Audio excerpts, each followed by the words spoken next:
Este es un tema que no siempre se ha manejado a nivel cultural.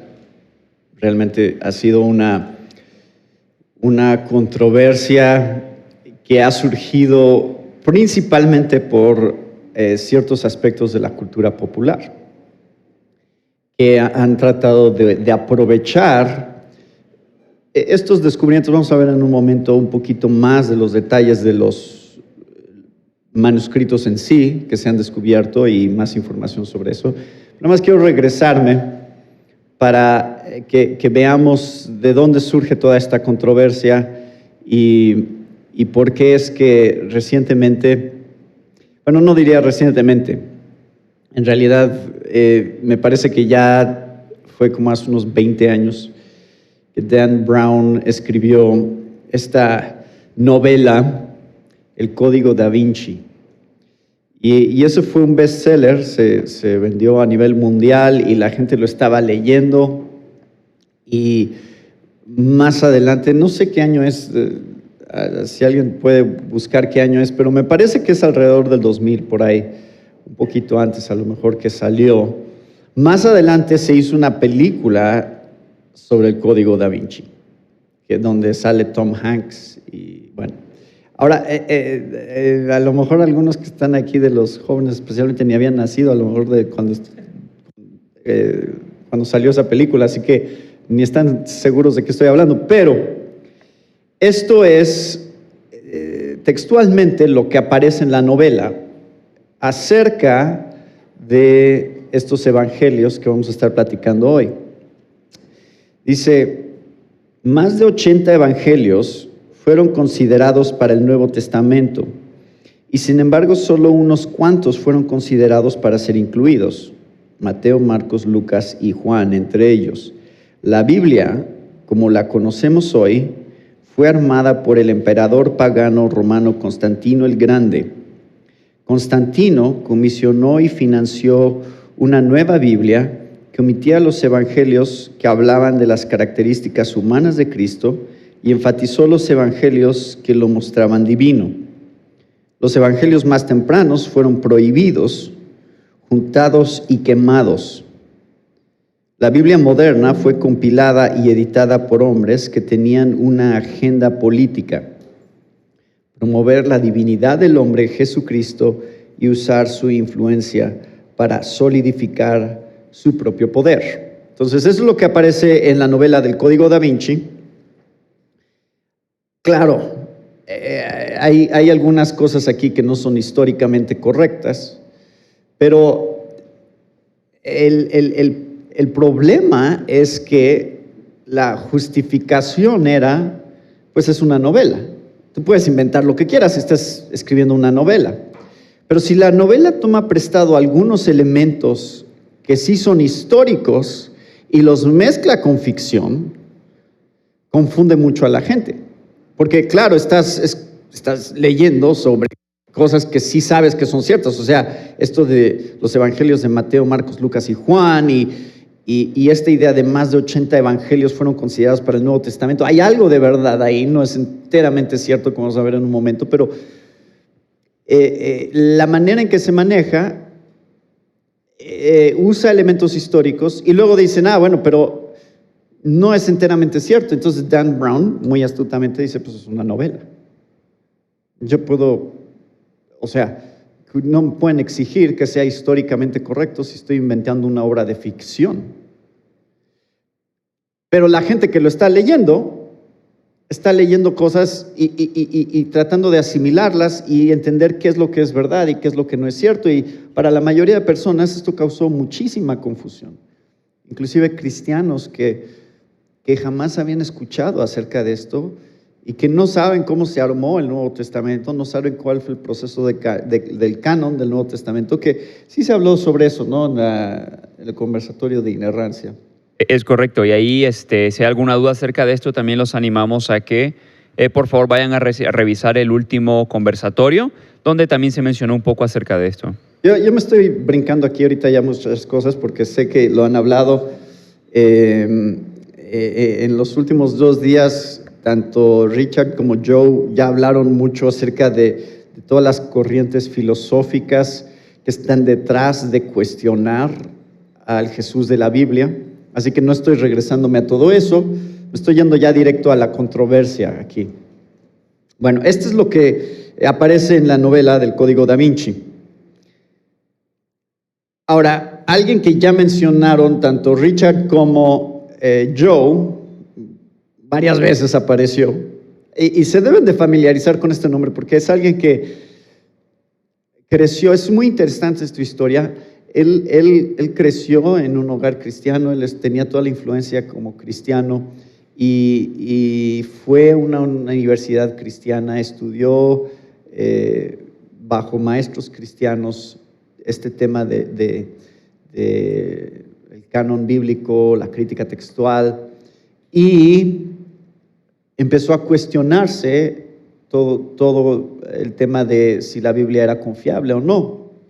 Y luego ya se convirtió en alguien que básicamente critica y cuestiona la fe cristiana porque está fundamentada en la Biblia. Él dice, la Biblia tiene demasiados problemas para ser un libro confiable.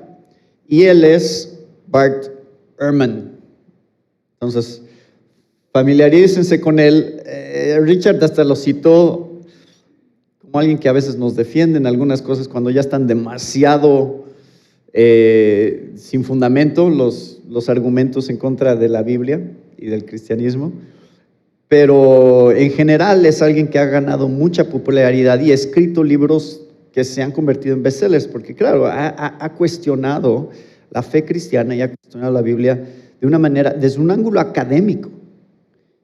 Y eso, por supuesto, que a él le da mucha credibilidad, siendo un académico, teniendo un doctorado en el área de los estudios de los manuscritos, de la crítica textual, le da cierto peso y cierta credibilidad, ¿no? Entonces la gente quiere leerlo. Y esto es lo que él dice en un libro que se llama Cristianismos Perdidos, ese es el título del libro. Él dice, la forma del cristianismo que llegó a ser conocida como ortodoxa decidió lo que era la perspectiva correcta, entre comillas, cristiana. Decidió quién podía ejercer autoridad sobre la creencia y práctica cristiana y determinó qué formas del cristianismo serían marginalizadas, apartadas y destruidas. También decidió qué libros canonizar como parte de las escrituras y cuáles apartar como herejes y que enseñaban ideas falsas. Y luego, como tiro de gracia, este partido victorioso reescribió la historia de la controversia, haciendo que apareciera como que no hubo mucho conflicto en lo absoluto, diciendo que sus propias posturas fueron las de la mayoría de cristianos de todos los tiempos, que siempre habían sido ortodoxas, o sea, se refiere a las ideas correctas cuando usa la palabra ortodoxas, y que sus oponentes en el conflicto con sus otros textos de las Escrituras siempre habían representado pequeños grupos aislados, enfocados en engañar a la gente con herejía. Lo que está diciendo básicamente es, la iglesia simplemente decidió, esta es la doctrina correcta, por lo tanto, cualquier cosa que no comunique la doctrina correcta lo vamos a apartar, lo vamos a discriminar. Y después él dice, están inclusive reinventando la historia al decir, no hubo controversia. La mayoría de cristianos siempre aceptaron esto como la doctrina correcta, porque él sabe que este es el argumento de los académicos cristianos. Y dice, ustedes están diciendo que nunca hubo controversia y que realmente estas otras ideas del cristianismo eran nada más grupos aislados, que tenían unas ideas, pero que eran pequeños grupos aquí y allá, y que representaban la minoría.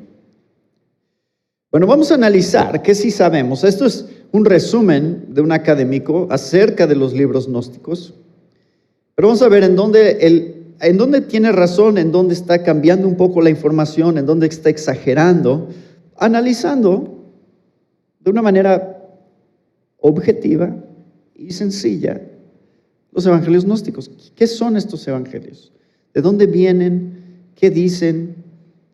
Y para hacer eso, primero quiero darles un recorrido breve, un recordatorio acerca del canon.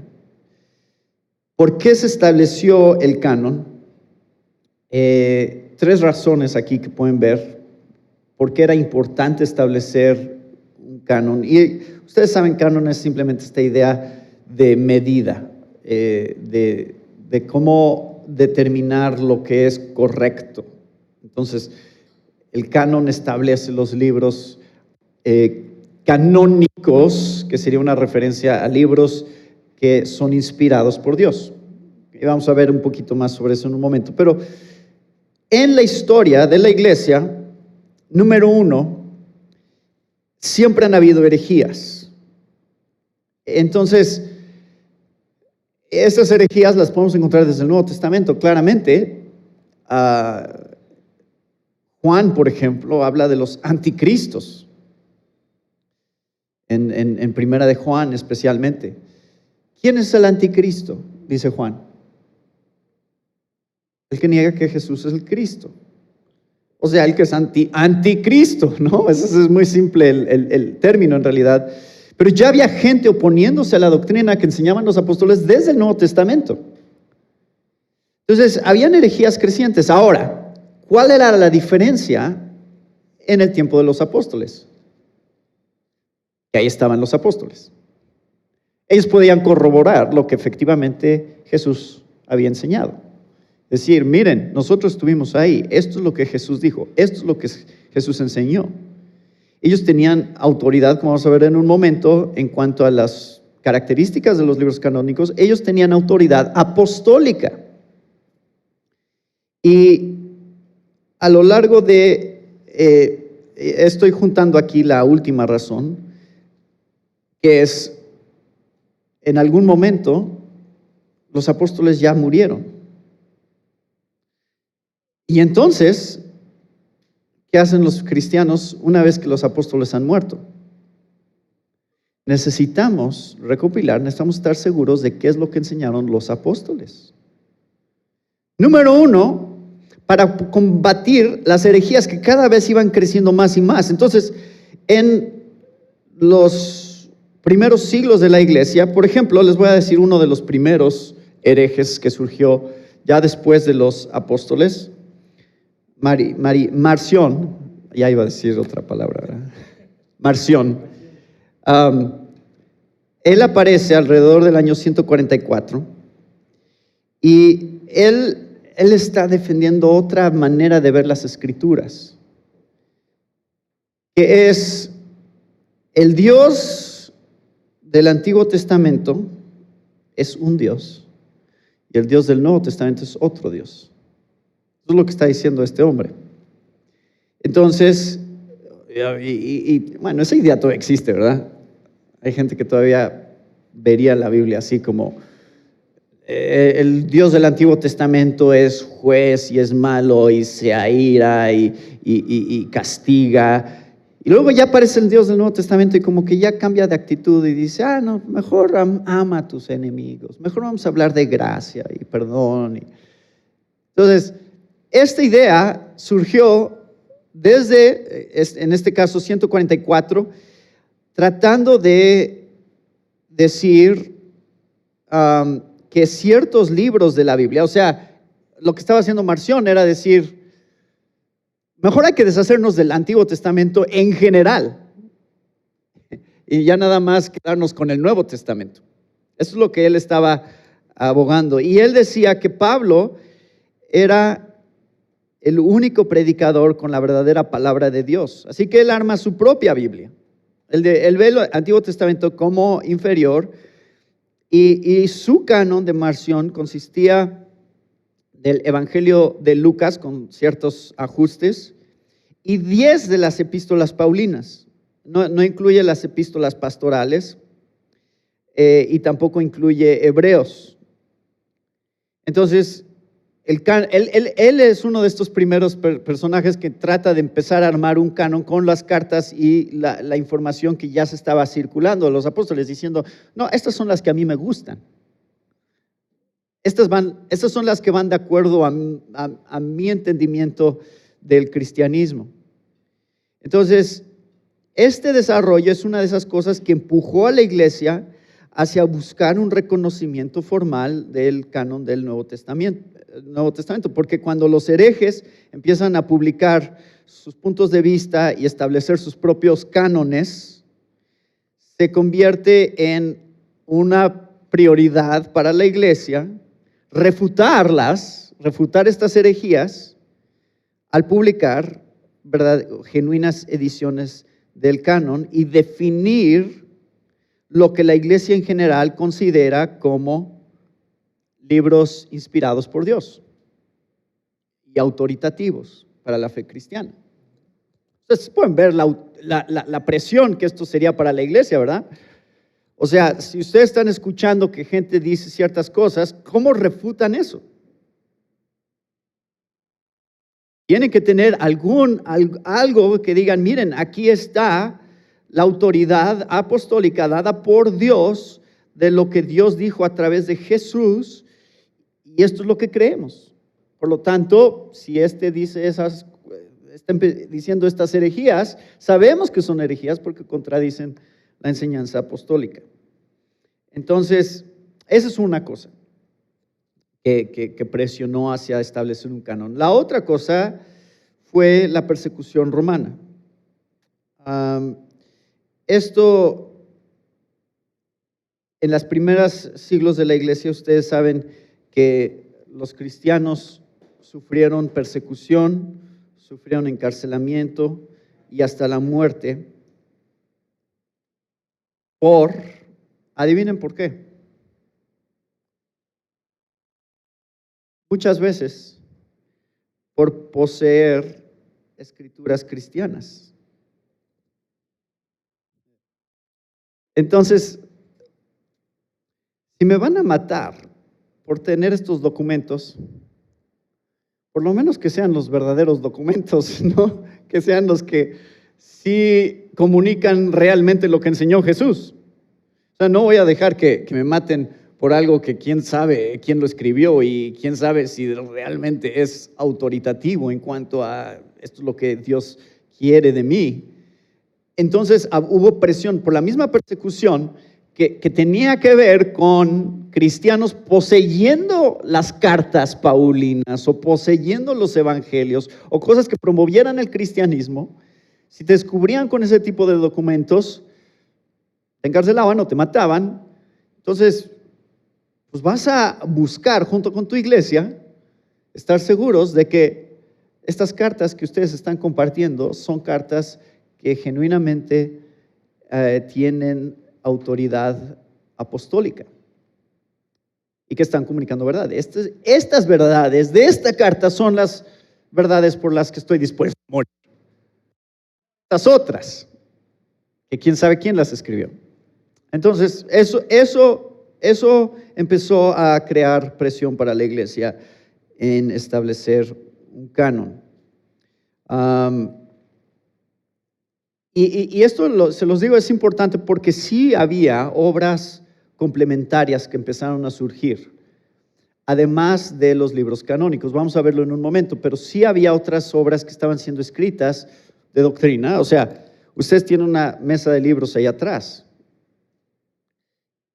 Es comercial. ¿Y qué hacen las personas que escriben esos libros? Son cristianos que están tratando de hacer ¿qué? Enseñar basados en la palabra de Dios algo. Bueno, eso no es nuevo, eso existió desde la primera iglesia. Empezaron a escribir cosas usando enseñanzas cristianas, apostólicas, y desarrollándolas. Entonces sí había otros documentos que empezaron a darse muy temprano en la historia de la iglesia. Pero claro, yo no voy a morir por defender uno de esos libros, ¿verdad? Claro. Sí, solamente comentando un poco de eso, lo que está mencionando Natán es muy importante, o sea, el que sepamos de que sí existía otro tipo de literatura desarrollada por la iglesia, pero que la misma iglesia no la consideraba como inspirada. y esto es importante porque algunos fácilmente dicen, bueno, pero es que habían otros libros y esos libros hablan verdad y dicen cosas buenas, etcétera. No basta con que algo sea verdad para que esté en la Biblia. Ahora, lo que esté en la Biblia es verdad, pero aparte de ser verdad, es inspirado. No por el simple hecho de que hablan verdad, ya por eso es que debían estar en el canon bíblico. No, debía ser inspirado. La definición de inspiración se desarrolló en el conversatorio anterior, entonces de igual manera les volvemos a animar a que por favor vayan a verlo, pero entender eso, que no basta con que sea verdadero para que esté en la Biblia, ¿ok? Ustedes pueden leer libros de matemática que lo que dicen es verdad, pero no porque el libro de matemática dice verdad, ya por eso voy a predicar con ese libro, ¿no? Entonces entender de que sí había otro tipo de literatura diferente a la gnóstica, eso posteriormente lo va a desarrollar Natán, pero que era parte de lo que la iglesia también estaba desarrollando, ¿no? Entonces, sí. Perdón, y de igual manera el ejemplo de los judíos, además de tener la Torá o el Antiguo Testamento, desarrollaban comentarios a la Torá y que reforzaban la enseñanza, pero el problema era que le añadían a la enseñanza, a los fundamentos. Entonces, esta literatura realmente tiene sus antecedentes aún dentro de lo que es el judaísmo. Entonces, esto ustedes pueden ver, no es difícil imaginarse estos escenarios de la primera iglesia. Y claro, ya lo mencioné, la muerte de los apóstoles. Una vez que han muerto los apóstoles, iban muriendo, obviamente, y el último en morir fue Juan, y ellos tenían la tradición oral de la enseñanza, además de que escribieron, pero también había la tradición oral, pero una vez que mueren ya no está la tradición oral de la enseñanza apostólica. Entonces lo necesitas por escrito, porque ya no puedo escuchar a los apóstoles mismos contar las historias y decir esto es lo que Jesús nos enseñó y esto es quién era y lo vimos resucitado. Ahora requerimos que eso esté por escrito y entonces hay más interés en preservar y en juntar y en compilar estas cartas que representaban el testimonio de los apóstoles. Entonces, estas tres razones son las razones para establecer un canon que de hecho empezó a tomar forma desde muy temprano. Algunos, y este es el mito que existe dentro de libros como el Código Da Vinci, que de hecho fue hasta Constantino que se decidió, deberíamos de hacer un canon y decidir qué libros van en la Biblia. No, de hecho la iglesia siempre tuvo esa tensión y esa dirección y esa prioridad de establecer un canon por estas razones justamente. Iban reconociendo, iban de hecho diciendo, esto es lo que creemos que es inspirado por Dios. Así que eso nos lleva al siguiente punto, que son, ¿cuáles fueron estos criterios que en realidad la primera iglesia consideró como criterios para decidir qué libros eran inspirados? Ese es el punto, ¿verdad? Que sean inspirados por Dios. ¿Cómo sabemos si son inspirados por Dios? Bueno, estas tres cosas son las que ellos consideraban que tuvieran origen apostólico. Ahora, el tema del origen apostólico, ahorita lo desarrollamos brevemente para dar un poquito más de claridad, pero el origen apostólico, ustedes pueden leer en Hechos 1, cuando está la sucesión de Judas. Pedro da algunas características ahí que nos muestran algunas de estas características apostólicas, una de las cuales lo describe Pedro, dice que estuvieron con Jesús durante su ministerio, o sea que anduvieron con él durante esos 3 años, en algún momento de esos 3 años, como parte de su ministerio, y luego que también lo vieron resucitado. Esa es la otra cosa que Pedro consideraba como característica apostólica. Entonces, era claro que había un grupo muy particular de personas que anduvo con Jesús, que siguieron a Jesús durante su ministerio y que después lo vieron resucitado. Uno de ellos, que aunque no estuvo con Jesús durante su ministerio, pero sí lo vio resucitado, que fue Pablo. Y Pablo mismo se describe como alguien que es agregado después en esta autoridad apostólica. Y otros autores del Nuevo Testamento como Pedro reconociéndolo como alguien con autoridad.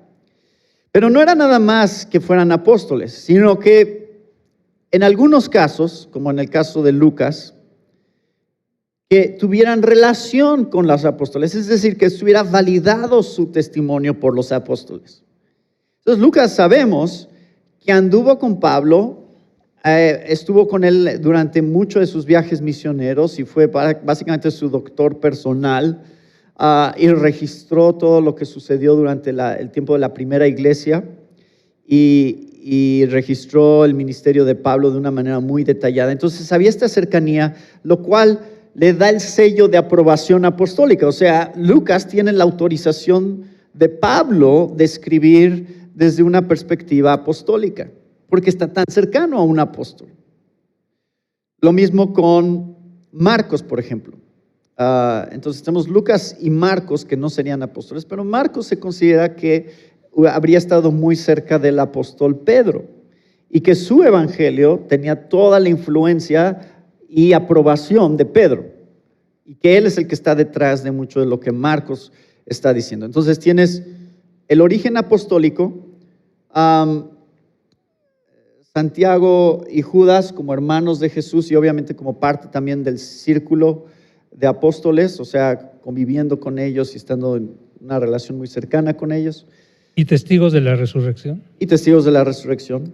O sea, en este tiempo, es decir, esa generación, habría habido un círculo de personas muy cercanas y que entre ellos podían validar, y los apóstoles podían validar quiénes eran estas personas que comunicaban el mismo mensaje apostólico por su cercanía con los apóstoles. Entonces, eso es uno, el origen apostólico. Número dos, el reconocimiento de las iglesias. Esto es algo que habría sido a lo mejor como se ve aquí, ¿no? Ustedes conocen otras iglesias cristianas en Querétaro.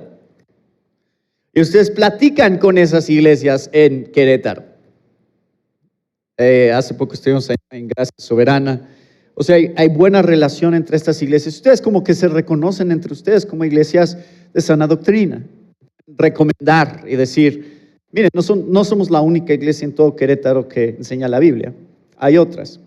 Bueno, de la misma manera, en el primer siglo, las primeras iglesias también conocían de otras iglesias, tenían comunicación entre ellos, hablaban, y entre ellos podían verificar qué cartas estaban circulando y qué pensaban sobre estas cartas. O sea, oye, ¿cómo ves? ¿Tú ya leíste esta carta que le escribió Pablo a los Corintios? No, sí. ¿Tú qué piensas? Sí la escribió Pablo, ¿verdad? No, sí la escribió Pablo. No, entonces ¿me la puedes pasar? Y de repente empieza a haber un consenso de aprobación entre las mismas iglesias y estos círculos de iglesias. La iglesia de Éfeso, la iglesia de Filipos, o sea, todas estas iglesias entre ellos, es que es donde las cartas originalmente habrían llegado, empiezan a hablar acerca de este contenido apostólico. Entonces, el reconocimiento de las iglesias se empieza a dar desde muy temprano, donde ellos mismos reconocen que ellos ven el sello apostólico, o por lo menos de aprobación apostólica de mucho de esto que estaba circulando desde un principio.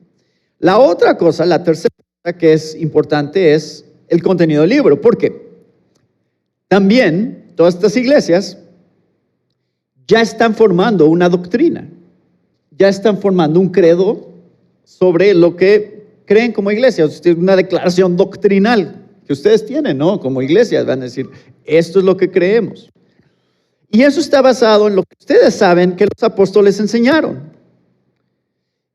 Entonces saben que no se puede contradecir esta doctrina y por lo tanto lo que ustedes lean, si les llega un libro, si les llega una carta, saben que no se puede contradecir. Ustedes saben que habían estado enseñando los apóstoles. Entonces el contenido del libro, que haya consistencia doctrinal, que haya armonía doctrinal con lo que Jesús y los apóstoles enseñaron, era muy importante. Ellos sabían qué es lo que Jesús enseñaba. Ellos sabían lo que los apóstoles habían enseñado. Así que podían comparar, podían buscar que hubiera armonía en el mensaje de estas cartas. Esas tres características se convirtieron en criterios para el canon, lo cual significa que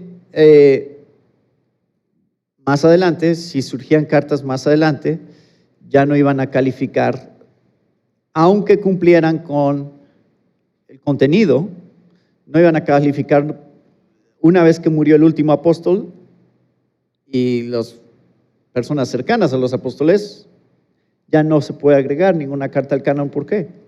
Porque ya no puede ser validada por ningún apóstol, nada de ninguna carta que se escriba.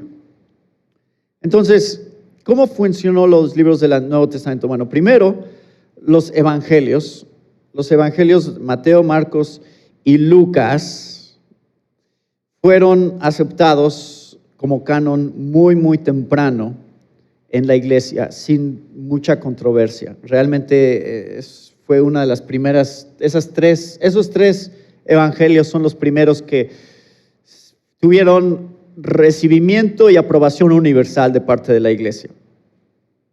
Porque Mateo era uno de los apóstoles, el evangelio de Marco, como ya les dije, tiene esta conexión con Pedro, Lucas por su conexión con Pablo. El evangelio de Juan tuvo un poco de disputa porque sí fue escrito mucho más tarde que los otros tres evangelios. Y también tomó un poco más de tiempo ser universalmente aceptado por la iglesia porque algunos gnósticos herejes empezaron a usar el evangelio de Juan para tratar de apoyar algunas de sus ideas. Entonces de repente dijeron, ¿por qué lo están usando? Y había un poquito de disputa ahí sobre el evangelio de Juan. Pero al final del segundo siglo fue aceptado ampliamente y se convirtió en una parte esencial del canon, no nada más porque se reconoció que Juan sí lo escribió, sino porque de hecho sirvió para contrarrestar muchas de las herejías que empezaron a surgir en la primera iglesia. Entonces el evangelio de Juan es el último en ser aceptado, también porque es el último en ser escrito, pero al final hubo también un consenso bastante amplio sobre el evangelio de Juan. Después tenemos el libro de Hechos. Hechos es mencionado algunas veces, no muchas, pero algunas veces en la historia temprana de la iglesia, en los padres de la iglesia, pero realmente también fue aceptado bastante temprano en cuanto a ser canónico y parte de, otra vez, si se admite que Lucas es el autor, su cercanía con el apóstol Pablo lo hace como un libro que tiene la inspiración divina o el sello de inspiración divina. Las cartas de Pablo empezaron a circular y fueron aceptadas también desde muy temprano, y varias teorías se han propuesto acerca de cómo se desarrollaron las cartas de Pablo, pero en general sí ya se consideraban como un grupo de cartas, o sea, se empezaron a agrupar como estas son las cartas paulinas, estas son las que Pablo escribió y desde muy temprano se empezaron a aceptar. Hay unas que encontraron aceptación mucho más temprano que otras o donde no hubo mucho debate, y otros un poquito más, especialmente. Y esto es algo que ha surgido en la alta crítica últimamente, que tiene que ver con hacer un análisis muy crítico del estilo con el que se escribe una carta. Entonces analizan y dicen, a ver, es que Colosenses tiene un estilo de griego muy diferente a a Romanos, y entonces algo que está pasando ahí, ¿no? Obviamente hay muchas explicaciones que se tienen acerca de por qué de repente hay cambios en estilos. Uno de ellos, por lo menos en cuanto a las cartas paulinas, ahorita también voy a tocar eso con las de Pedro, pero con las cartas paulinas, número uno, a veces usaban un secretario para escribir la carta, lo cual habría afectado el estilo, porque están dictando, pero claro, el estilo del que está escribiendo sale en la manera en que escribe la carta. Entonces, si no es el mismo Pablo el que está escribiendo la carta con su misma mano, que es algo que a veces es muy específico en decir, por ejemplo con Gálatas, ¿no? Dicen, miren, esto sí lo estoy escribiendo yo. Claro, va a haber variaciones. La otra es, por supuesto, considerando cuánto tiempo duró el ministerio del apóstol Pablo. Y si tú piensas en algo que escribes hoy y en algo que vas a escribir en 10 años, probablemente va a cambiar un poco tu estilo y vas a escribir de una manera un poco diferente, porque vas desarrollando diferentes ideas y diferentes maneras de escribir a lo largo de los años. Bueno, eso es otra. En fin, las cartas de Pablo en general no tuvieron mucho problema, pero ahora sí ya llegamos a las cartas más controversiales. Son las últimas cartas que aparecen en sus Biblias. Estas tuvieron un poquito más de tiempo para ser recibidas como canon. Hebreos, ¿pueden adivinar por qué Hebreos fue controversial? ¿Quién la escribió? ¿No? Eso, por supuesto que sería controversial, porque ¿cómo sabemos que tiene autoridad apostólica si no sabemos quién fue? Y claro, el estilo otra vez aquí del griego de Hebreos era diferente al estilo de Pablo, entonces había debates, no creemos que Pablo lo escribió. Pues, sin embargo, otra vez, en diferentes regiones, algunas regiones de Occidente, por ejemplo, normalmente aceptaban más temprano algunas de estas cartas y tomó a otras regiones más tiempo aceptarlas, pero al final también las empezaron a aceptar como canónicas. Entonces, el libro de Hebreos manifiesta, el autor de Hebreos dice que en Hebreos 2:3, que el autor recibió esta doctrina de la primera generación de cristianos. O sea, esta era la idea del libro de Hebreos, lo cual no es como Pablo lo expresa en relación a su autoridad. Pero sí expresa, el autor de Hebreos claramente está muy influenciado por Pablo, y la razón por la que algunos creen que es Pablo es porque hay muchas cosas en el libro de Hebreos que pueden encontrar que suena como Pablo. Entonces claramente está siendo influenciado mucho por Pablo. Sí menciona a Timoteo, sí menciona a otros personajes que claramente lo hacen parte de un círculo apostólico. Entonces, Hebreos también fue aceptado primero en el occidente y después en el oriente. No, al revés, en el occidente y luego en el oriente. El libro fue disputado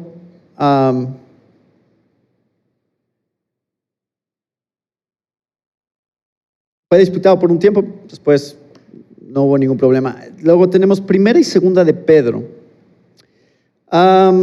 Primera y Segunda de Pedro, Primera de Pedro sí fue aceptado desde un principio, Segunda de Pedro no. Y otra vez, la razón tenía que ver con la autoría. Y la autoría era un tema del estilo de griego. Otra vez, el estilo de Primera de Pedro es un griego muy refinado y el estilo de Segunda de Pedro no. Entonces, ¿cómo puede ser el mismo autor si el estilo de griego es tan diferente? Pero una de las cosas que surgió como algo que considerar acerca de Segunda de Pedro es que él menciona en Primera de Pedro, él menciona a Silvano. Estoy buscando donde tengo esa nota. 1 Pedro 5:12. He escrito esta breve carta a través de Silvano. Muchos sugieren que Silas posiblemente sirvió como un asistente secretarial o secretario para Pedro al escribir Primera de Pedro, lo cual explicaría el griego más refinado. Si alguien que tenía más experiencia o más educación le ayudó a escribir la carta, lo cual es Pedro está diciendo, entonces eso explicaría una diferencia en el tipo de griego. Entonces ya Segunda de Pedro sí lo está escribiendo Pedro directamente, y por eso Pedro, con su poca educación, sale eso en su tipo de griego. Juan y Pedro tienen el griego más simple de todo el Nuevo Testamento, y Hebreos el más sofisticado. Entonces eso les da una idea inclusive de qué tan increíble es la variedad de gente que Dios escoge usar. Desde gente que no tiene mucha educación y que no tiene mucho conocimiento, hasta gente que es bastante educada y avanzada en su nivel académico. Y eso aparece en el Nuevo Testamento. Hay muchas explicaciones que se han dado acerca de eso, pero al final Pedro, Primera y Segunda de Pedro, también fueron aceptados como libros canónicos. Santiago, ahí viene por qué Santiago tuvo algo de debate. ¿Dónde está el Evangelio en Santiago?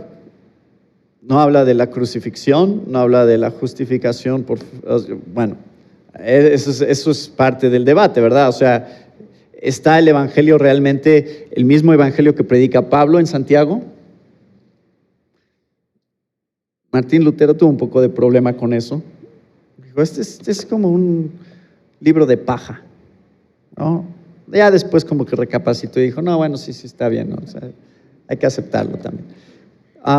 Pero tienes que ver cómo complementa lo que está diciendo Pablo. No está en contradicción con lo que está diciendo Pablo, sino está complementando lo que dice Pablo. Pero la iglesia sí vio eso desde un principio, vio esa tensión que había entre lo que enseña Santiago y lo que enseña Pablo. Y al final también la primera iglesia aceptó Santiago como canónico al darse cuenta que no contradecía a Pablo y que sí era también tenía aprobación apostólica, Santiago, hermano de Jesús, y que lo que está enseñando tenía su lugar dentro de la iglesia. Judas tardó en ser aceptado como libro canónico porque cita libros apócrifos. La asunción de Moisés, Enoc, aparecen como parte de las citas de Judas, y eso para la iglesia también fue un tema de debate, porque la primera iglesia decía, híjole, ¿está diciendo Judas que estos son libros inspirados cuando los cita? Pero después, a lo largo de estas primeras generaciones, fueron aceptando Judas y diciendo, no,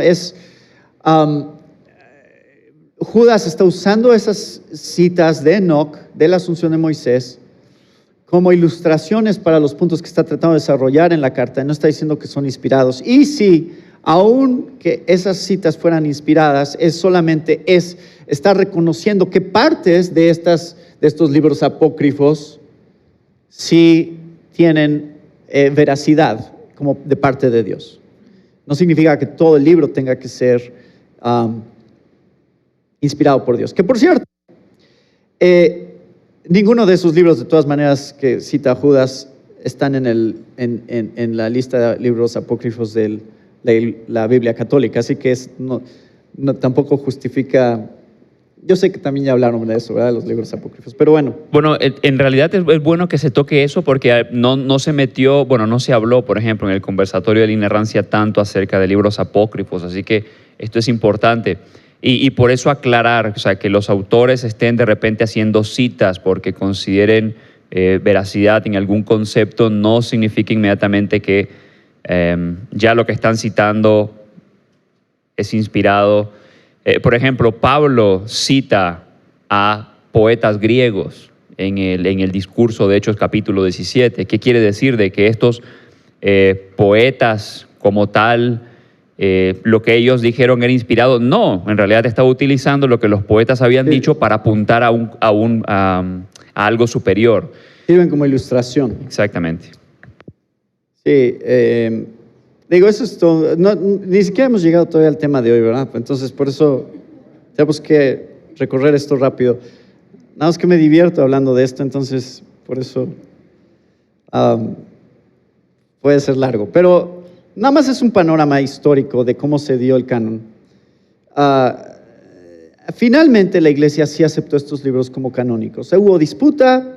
Tardaron en algunos casos, algunos libros tardaron más en ser reconocidos, pero al final hubo un consenso de parte de la Iglesia que estos libros en efecto sí tenían las características necesarias para mostrar que eran inspirados por Dios. Apocalipsis fue el último libro, también fue un proceso un poco lento y pueden entender por qué. Costaba trabajo decir, este libro está inspirado por Dios, hablando de cosas tan raras, bestias y cuernos y dragones y sí, toda clase de cosas extrañas. Entonces, costó un poco de trabajo, pero especialmente algunos en la iglesia oriental, del lado oriental, este se divide en secciones, cómo se fue desarrollando la aprobación canónica. Y de este lado, del este, algunos sentían que a lo mejor le estaba dando algo de apoyo a un movimiento en ese tiempo que se llamaban los montanistas. Este grupo de los montanistas era un grupo hereje que enfatizaba la búsqueda de experiencias esotéricas, visiones y sueños que resultaban en enseñanzas contrarias a la sana doctrina.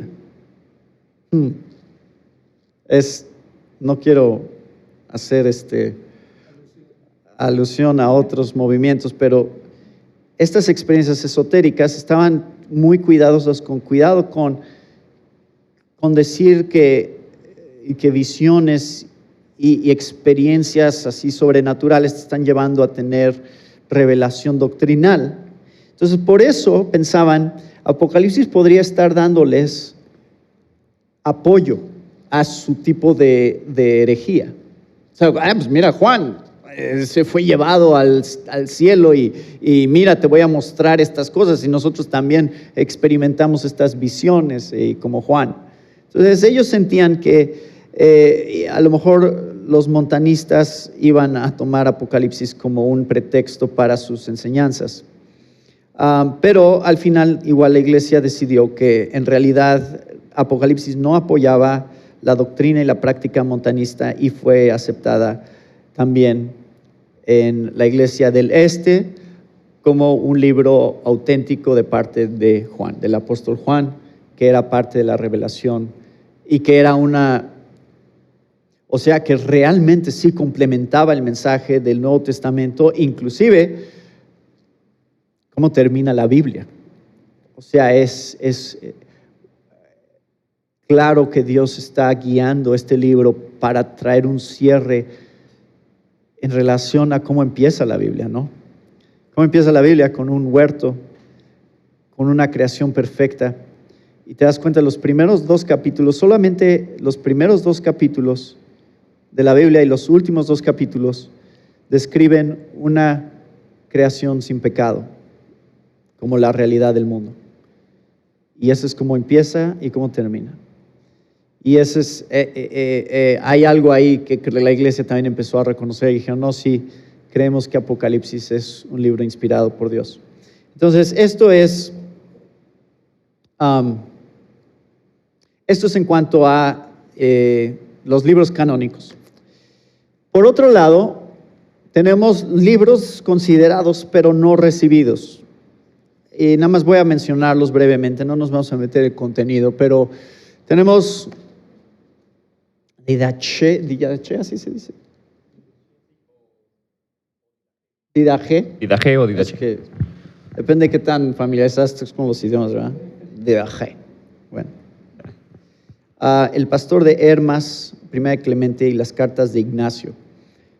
La primera iglesia amaba estas cartas que andaban circulando y ustedes pueden buscarlas, tienen acceso al contenido de estas cartas.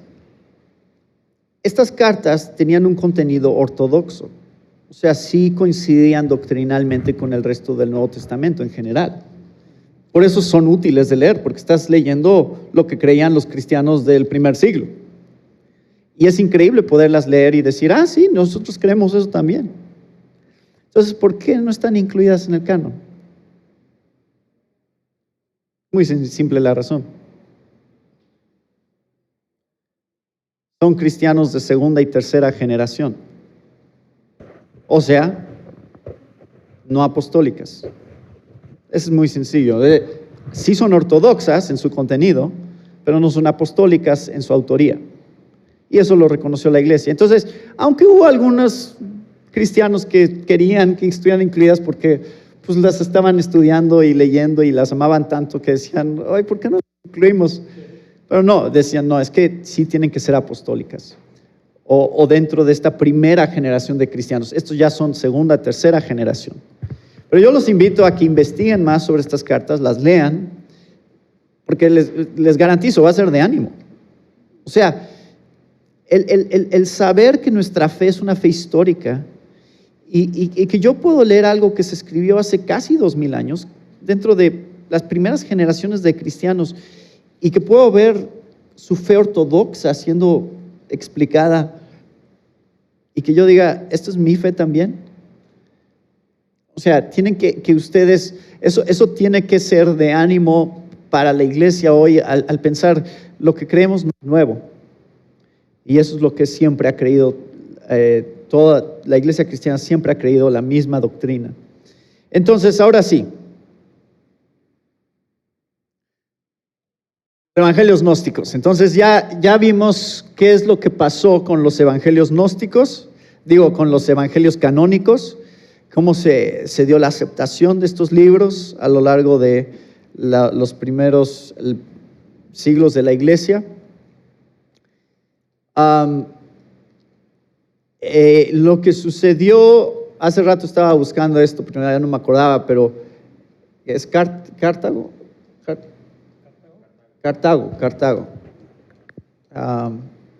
397 después de Cristo, que es este concilio que ratificó este canon. Ellos no decidieron que estaba en el canon.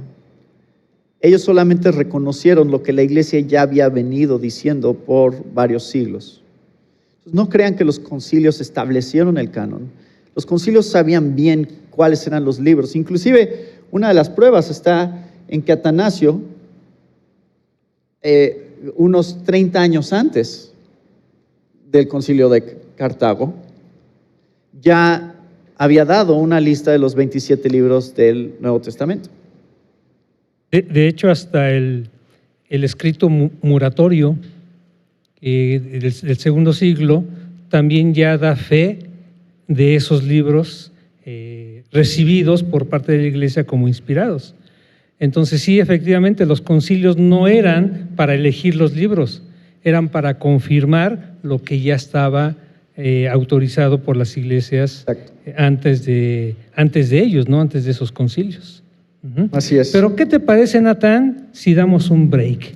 Para que te me encarreres ya en algo que es una enseñanza que nosotros vamos a decir, ¿a poco enseñaban eso? Pero bueno, vamos a tomarnos 10 minutos, mis hermanos, 10 minutos de descanso.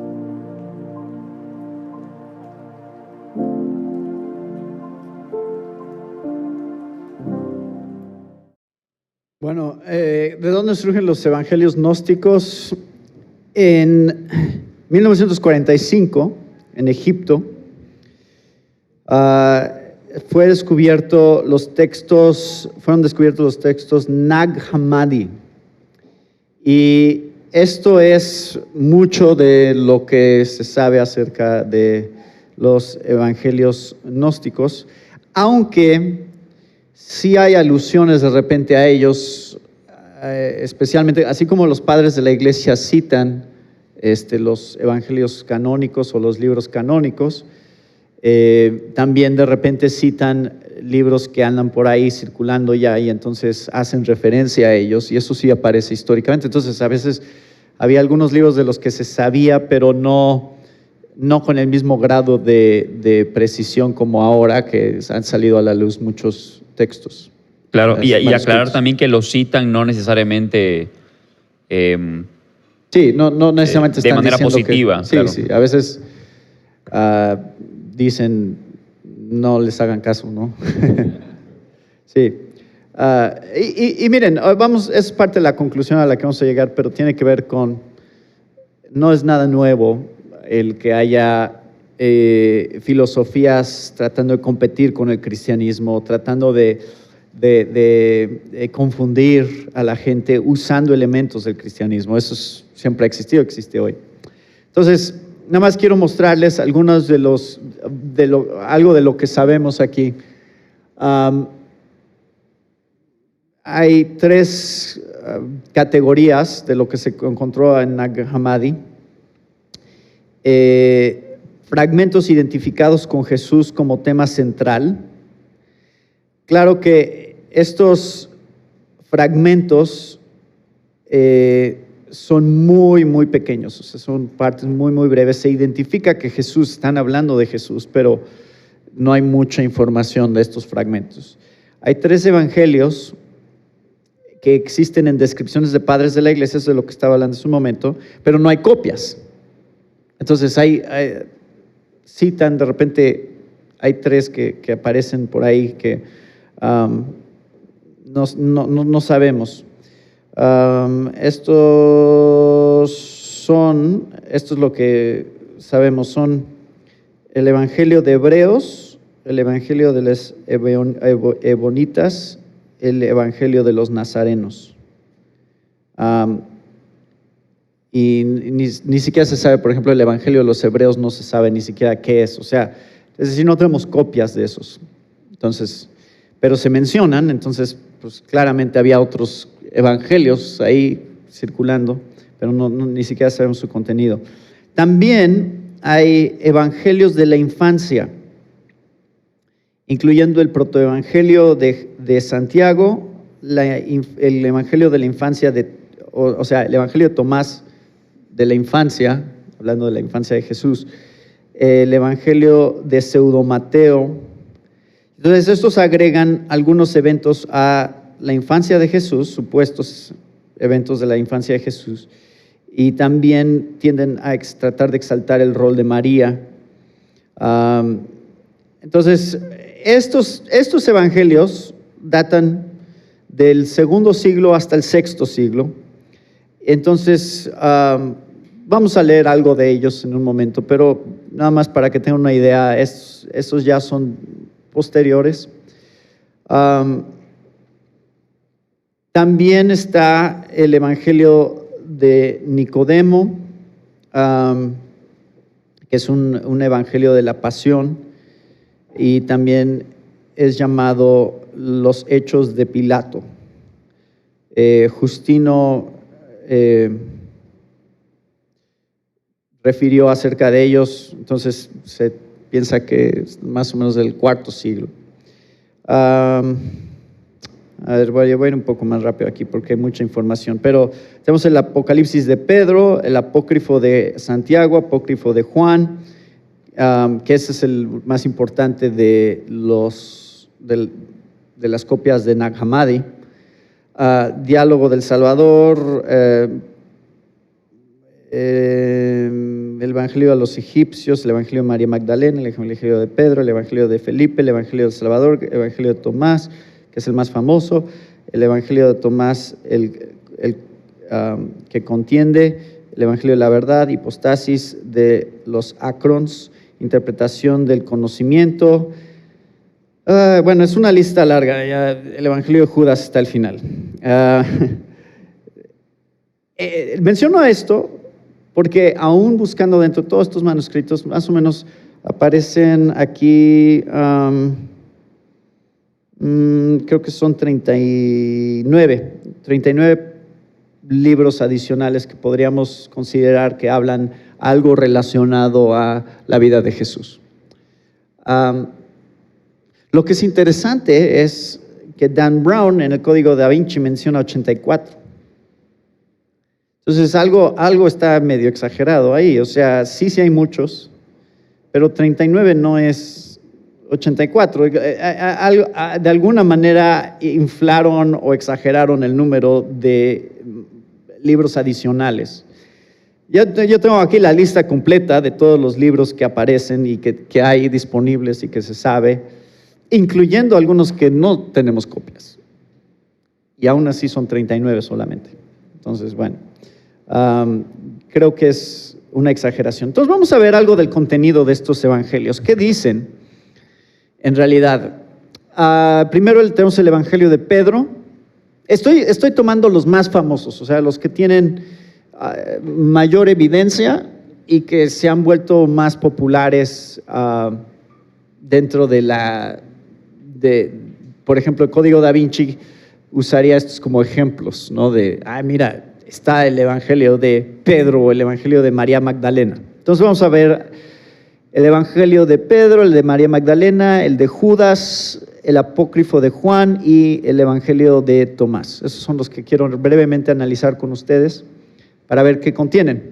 El evangelio de Pedro realmente promueve el docetismo.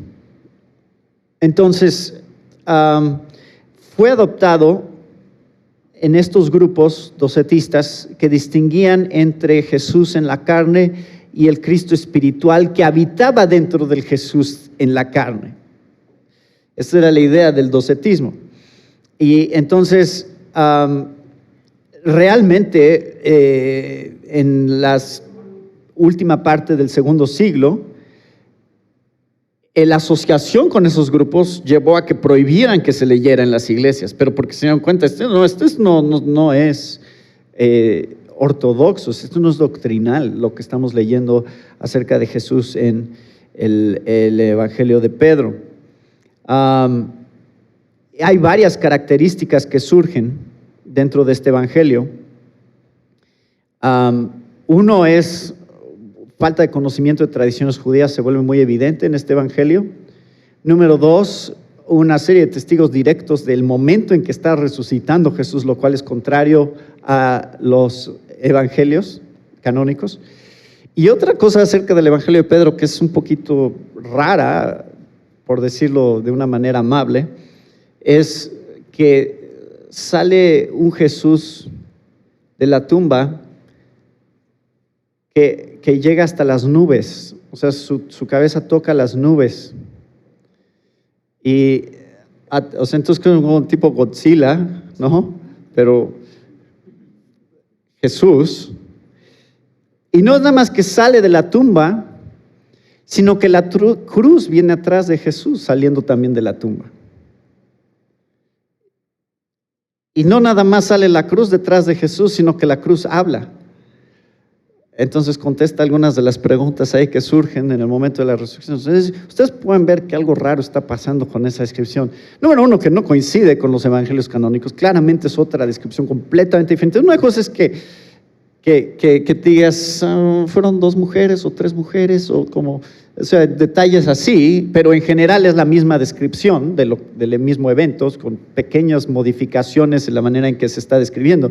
Y otra cosa es que sea un escenario completamente diferente, que te muestra un escenario que no tiene nada que ver con la descripción que aparece en los evangelios canónicos. Todo esto hizo que los cristianos desde un principio lo rechazaran. También tenemos el evangelio de María Magdalena. ¿Qué sabemos del evangelio de María Magdalena? Ahí puse el siglo también donde se están escribiendo estos evangelios gnósticos. El evangelio de María Magdalena son discusiones entre el Jesús resucitado y María sobre la vida después de la muerte. Entonces son estas discusiones muy largas de Jesús con ciertos discípulos, en particular en este caso con María, que otra vez no coinciden o no tienen nada que ver con la manera en que vemos a Jesús después de su resurrección en los evangelios. este tipo de detalles de cómo se escuchan las conversaciones entre Jesús y sus discípulos no es nada como lo que leemos en Mateo, Marcos, Lucas y Juan. En realidad está lleno de especulaciones cosmológicas y éticas, y es una descripción en lenguaje místico sobre el ascenso del alma. Entonces empiezas a ver que tiene una escatología gnóstica, o sea, están promoviendo estas ideas sobre el ascenso del alma, la separación del espíritu y todo este tipo de cosas que surgen en evangelios, por ejemplo, como el de María Magdalena, siglo II al siglo V, no se sabe. La manera en que está fragmentado el evangelio hace que sea muy difícil determinar la fecha, pero se considera más o menos que por muy temprano sería siglo II, por muy tarde sería siglo V más o menos. Otro evangelio, este es súper interesante también, es el evangelio de Judas. El evangelio de Judas en realidad es uno que ha salido a la luz muy recientemente. Fue revelado en realidad el contenido del evangelio de Judas en el año 2006. Había estado ahí ya echándose a perder este manuscrito por mucho tiempo. Una persona lo compró, se considera que por más de $1 millón, y después buscó maneras de promocionarlo para sacar a la luz el contenido del evangelio. Y uno de los que ayudaron en ese proceso fue National Geographic. Esto es muy reciente, o sea, esto lo estoy diciendo es antes del 2006, o sea, no se sabía este contenido. Es un evangelio que muestra otra vez un gnosticismo desarrollado, y yo los invitaría, de hecho, a ver, tiene una descripción de la creación. Eso es lo que te hace ver la filosofía gnóstica, porque Dios no es autor de la creación material. La creación material es un error, es algo que está lleno de maldad en sí misma, inherente, pero Dios es espíritu y lo que Él hace es espiritual, y por lo tanto todo lo que es material tiene un problema. Y esto es parte del gnosticismo, y esto es una de las creencias que está empujando estos evangelios. Si ustedes ven el documental de National Geographic, yo lo vi por curiosidad, no sé si era National Geographic o era History Channel, probablemente era History Channel. Véanlo. De hecho, sí es o sea, la manera en que lo anuncian de tal manera que te hacen querer verlo, porque te dicen, ¡ay! Una visión diferente de la vida de Jesús que nadie había visto y que nos está revelando nueva información acerca de Jesús. Claro, así lo venden, ¿no?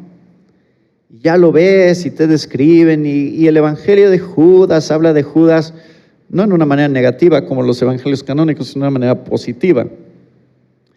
Y te describen todas estas diferencias. Ya que llevas 1 hora viéndolo, ya llegas al final del documental, te dicen, bueno, y sí, efectivamente, la Iglesia Cristiana Ortodoxa siempre lo rechazó, porque sí era para promover filosofías gnósticas. Lo dicen en el documental. No lo guardan, o sea, ellos son honestos sobre esa parte de lo que sabemos del Evangelio de Judas. Entonces, no tengo problema con que lo vean. Véanlo. Claro. Está la información. Sí, y algo muy interesante es, se los digo porque yo crecí viendo esos episodios de History Channel, y una de las cosas que por lo general no desarrollaban a plenitud era, por ejemplo, cuáles eran los elementos principales, por ejemplo, de la filosofía gnóstica y cómo esos principios no encajaban como tal con la teología bíblica. Un libro que recomiendo es Historia del Cristianismo del año 1 al 787 de Harry Bower. En ese libro, en el capítulo 5 específicamente, desarrolla qué es lo que creían los gnósticos. Si tú lees en ese capítulo 5 qué es lo que creían los gnósticos, te vas a dar, o sea, con darte cuenta cuál es toda su filosofía, porque es un sincretismo de filosofía oriental, filosofía griega que intentaron sincretizar con el cristianismo, te vas a dar cuenta por qué la iglesia nunca tomó en consideración los evangelios gnósticos. No hay consistencia en lo que los gnósticos creían propiamente con el cristianismo. De hecho, distorsiona totalmente lo que el cristianismo cree, con esta idea del demiurgo. Por ejemplo, los gnósticos tenían esta idea de que el mundo material, por ejemplo, fue creado por un demiurgo, que es en realidad como un dios inferior y que por eso es que él da a luz de alguna manera el mundo material. Ahora, como cristianos no creemos que lo material es pecaminoso. Los gnósticos sí. Y muchísimas cosas, pero recomiendo ese libro, Historia del Cristianismo, del año 1 al 787 de Harry Bower, capítulo 5, para poder entender un poquito mejor qué creían los gnósticos. Gnosticismo, el gnosticismo viene de esta palabra gnosis en griego, que se refiere a conocimiento. Entonces, es una referencia a una fe que algunos creyentes tienen acceso a este conocimiento interno de la fe, o sea, es algo místico. Y otra vez, la idea es que el mundo de las ideas y de lo espiritual es bueno, el mundo físico es malo, entonces no hay resurrección del cuerpo. Y lo que realmente importa es entender que el espíritu vive y regresa al cielo como luz, y todas las otras ideas son descritas como ignorancia. O sea, no sabes, no has llegado a la iluminación superior requerida, ¿no? Entonces, esto era una alternativa a la fe expresada en el segundo siglo, una alternativa al cristianismo que se empezó a desarrollar muy fuerte en el segundo siglo. Entonces, vamos a ver el apócrifo de Juan, que es otro de estos evangelios. Apócrifo de Juan, también diálogo con Jesús resucitado, también entre 150 y 160 después de Cristo. La creación a través de un acto de independencia de los autógenes, y el mal comienza por una deidad femenina. Van a ver más sobre esta. Son medio discriminadores de las mujeres en estos evangelios, pero la materia es mala con impulsos malos. Eso está desarrollado ahí. Tengo mucha información sobre que copié aquí, pero no lo voy a leer, nada más. Pueden ver, si ustedes leen el evangelio, que una gran parte está dedicada a un replanteamiento de la creación. Entonces también están, de hecho, contradiciendo Génesis.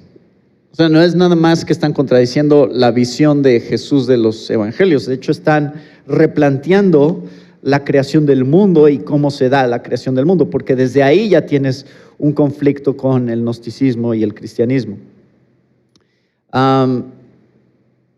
Y el último que quería mencionarles es el Evangelio de Tomás. Y por cierto, miren, ya se lo estaba enseñando hace rato a Richard. Este lo encontré en una librería secular, lo publica Conaculta. Es Evangelios Apócrifos. Y, o sea, yo cuando lo vi ahí en la librería dije, mira, los Evangelios Apócrifos. No es lo mismo ir y leerlos directamente, tal cual están las traducciones de los manuscritos, que solamente leer acerca de ellos, ¿no? O sea, yo puedo leer muchos libros de apologética que hablan de los Evangelios Apócrifos, pero es muy interesante, de hecho, abrir este libro y de repente, o sea, es sumamente entretenido. O sea, yo quiero que lo lean. Quiero que lean estos evangelios, porque si tienen ustedes dudas sobre cómo se comparan estos libros con los evangelios canónicos, no es difícil verlo. Vean, por ejemplo, esta historia. Marqué algunas aquí que quiero leerles. El Evangelio del Pseudo Mateo.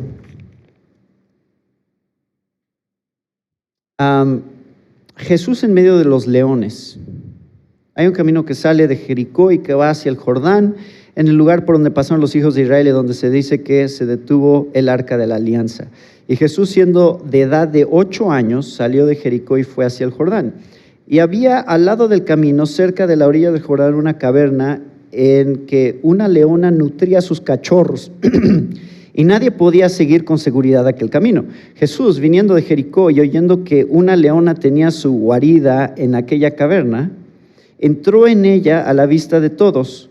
Mas cuando los leones divisaron a Jesús, corrieron a su encuentro y lo adoraron. Los leones adoraron a Jesús. Y Jesús estaba sentado en la caverna y los leoncillos corrían aquí y allá alrededor de sus pies, acariciándolo y jugando con él. Los leones viejos se mantenían a lo lejos, con la cabeza baja. Lo adoraban y movían dulcemente su cola ante él. Entonces el pueblo, que permanecía a distancia, no viendo a Jesús, dijo: si no hubiesen él o sus parientes cometido grandes pecados, no se habría ofrecido él mismo a los leones. Y mientras el pueblo se entregaba a estos pensamientos y estaba abrumado de tristeza, he aquí que de súbito, en presencia de todos, Jesús salió de la caverna, y los leones viejos lo precedían, y los leoncillos jugaban a sus pies. Y vean más adelante aquí, dice, Jesús está jugando con un trozo de madera y hace como un truco de magia con la madera. Tira del trozo más corto, tiene 2 trozos, el más corto lo estira, lo hace más largo para que sea del mismo tamaño del otro trozo de madera. Ese es el tipo de relatos que están a lo largo de todos estos evangelios, muy extraños, pero esos no son los raros, nada más quería leer los normales.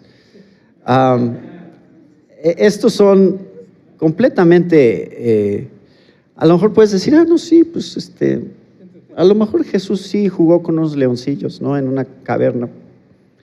Puede ser. Digo, no puede ser, en realidad no puede ser, pero suponiendo que tienes mucha imaginación. Convirtió el pajarillo en una figura de... Hay una historia acerca de Judas Iscariote con Jesús de niños jugando. Entonces eran amigos. Había una serie sobre Superman que salió como de su infancia, bueno, de su adolescencia hace unos años. Entonces explican cómo Lex Luthor y Superman eran amigos desde niños o desde jóvenes. Bueno, no sé si saben de lo que estoy hablando, pero algo parecido hacen aquí, y describen a Judas Iscariote jugando con Jesús cuando tenía 3 años. Y Judas está poseído y se sentó a la derecha de nuestro Señor. Su obsesión lo invadió de nuevo, quiso morder a Jesús, no pudo, pero lo golpeó en el costado derecho. Jesús se puso a llorar, y en el mismo instante, ante los ojos de varios testigos, el demonio que obsesionaba a Judas lo abandonó bajo la forma de un perro rabioso. Y aquel muchacho que pegó a Jesús y de quien salió el demonio era el discípulo llamado Judas Iscariote, el que entregó a nuestro Señor a los tormentos de los judíos. Y el costado en que Judas lo golpeó fue el mismo que los judíos atravesaron con una lanza. Pueden ver cómo toman elementos de los evangelios históricos y los adaptan para hacer estas. Hay otro donde convierte unas figuras de barro en pájaros. Pero este es el más... quiero leérselos. En otra ocasión, Jesús había salido por las calles y, habiendo visto a algunos niños que se habían reunido para jugar, se dirigió a ellos. Pero los niños, al advertir que se les acercaban, huyeron de él y se ocultaron en un horno. Jesús los siguió, se detuvo a la puerta de la casa y, viendo a unas mujeres, les preguntó dónde habían ido los niños. Y las mujeres respondieron: no hay aquí uno solo. Él les dijo: ¿y los que están en el horno quiénes son? Las mujeres le dijeron: son machos cabríos de 3 años. Y Jesús exclamó: salgan afuera, cerca de su pastor, los machos cabríos que en el horno están. Y del horno salieron cabritillos, que saltaban y brincaban, jugueteando alrededor de Jesús. Testigos de este espectáculo, las mujeres, presa de admiración y de pavor, corrieron a prosternarse en súplica ante Jesús, diciendo: oh Señor nuestro, Jesús, hijo de María, tú eres en verdad el buen pastor de Israel. Ten piedad de tus siervas que están en tu presencia y que no dudan de ti. Oh Señor nuestro, tú has venido a curar y no a hacer perecer. Jesús les respondió: los hijos de Israel están colocados entre los pueblos en el mismo rango que los negros. Porque los negros merodean por los flancos de los rebaños descarriados e importunan a los pastores. Y lo mismo hace el pueblo de Israel. Y las mujeres dijeron: Señor, tú sabes todas las cosas y nadie te está oculto. Pero los hijos de Israel nunca más te oirán, ni se esconderán de ti, ni te importunarán. Rogámoste y esperamos de tu bondad que tornes a esos niños, servidores tuyos, a su condición primera. Y Jesús gritó: corred aquí, niños, y vamos a jugar. Y en el mismo instante los cabritillos recobraron su forma y se convirtieron en muchachos ante los ojos de aquellas mujeres. Y a partir de aquel día no les fue ya posible a los niños huir de Jesús. Y sus padres les advirtieron de ello, diciéndoles: cuidad de hacer todo lo que os diga el hijo de María. Entonces, se esconden de Jesús en un horno, entonces se convierten en cabritos. Y las mamás le dicen: no seas mala onda, Jesús, regresa a los niños, ¿no? No son nuestros hijos. Entonces Jesús: bueno, está bien, ya los regresa a ser niños otra vez. Ese tipo de historias está a lo largo de todo todas estas historias. Por eso les digo, léanlas. No cuesta trabajo ver qué tan diferentes son estas historias a los evangelios canónicos. Por ejemplo, el evangelio cátaro del pseudo Juan, inclusive aquí viene una introducción y dice: este evangelio, este texto apócrifo presenta claramente la doctrina de una secta específica, o sea, los cátaros. ¿Y qué es lo que promueve este evangelio? Niega que el mundo haya sido hecho por Dios y atribuye la creación a Satanás. La ley de los sacrificios promulgada por Enoc, la ley de Moisés, son también obra del diablo. Cristo, emanación suprema de Dios, tomó un cuerpo meramente apariencial en María, la cual no era mujer, sino puro ángel. Y otra cosa que promueve este evangelio es: el matrimonio es pecaminoso. Solo les doy el resumen. Esto está en la explicación de este evangelio. Entonces encontramos, a lo largo de todas estas historias, encontramos claramente a otro Jesús, muy diferente. O sea, o el Jesús de los evangelios es el verdadero, el histórico, o este es el verdadero Jesús, pero no es el mismo. O sea, claramente nos está presentando una visión completamente diferente. Jesús todo el tiempo está haciendo caprichos donde tienen que venir a reclamarle a María: oye María, dile a tu hijo que no ande haciendo esas cosas. Entonces ya María va y le regaña a Jesús, le dice: oye Jesús, ¿por qué convertiste a esos niños en...? O sea, bueno, ese tipo de cosas como lo que leímos. Entonces Jesús tiene que pedir perdón y decir: no, sí es cierto, se me pasó la mano. Y ya regresa y ya corrige ahí más o menos las cosas. Eso pasa mucho en los relatos de la infancia. Nos fascina esta idea de poder leer sobre la infancia de Jesús. Pero claramente estas historias no son la infancia de Jesús. Y esa es la razón por la cual los evangelios no hablan acerca de eso. O sea, tenemos en realidad muy poca información sobre su niñez. Hay uno que estaba buscando aquí, ya se me perdió, que también es muy interesante, pero ya no lo... En el evangelio, bueno, aquí tengo marcadas las partes del evangelio de Pedro también, que ya les expliqué. Pero el evangelio de Tomás, a ver, ¿dónde está el evangelio de Tomás? 67.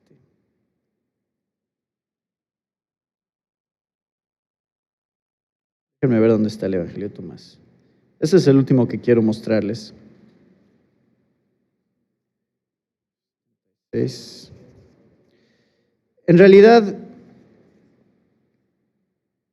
el Evangelio de Tomás se compone de 114 dichos independientes acerca de Jesús.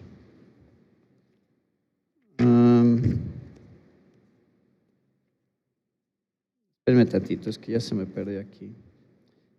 Historia de la infancia de Jesús, de Santo Tomás. El Evangelio árabe de la infancia de Jesús. Este está... Nada más les quiero leer una cosa, nada más que se me perdió aquí. Joven convertido en...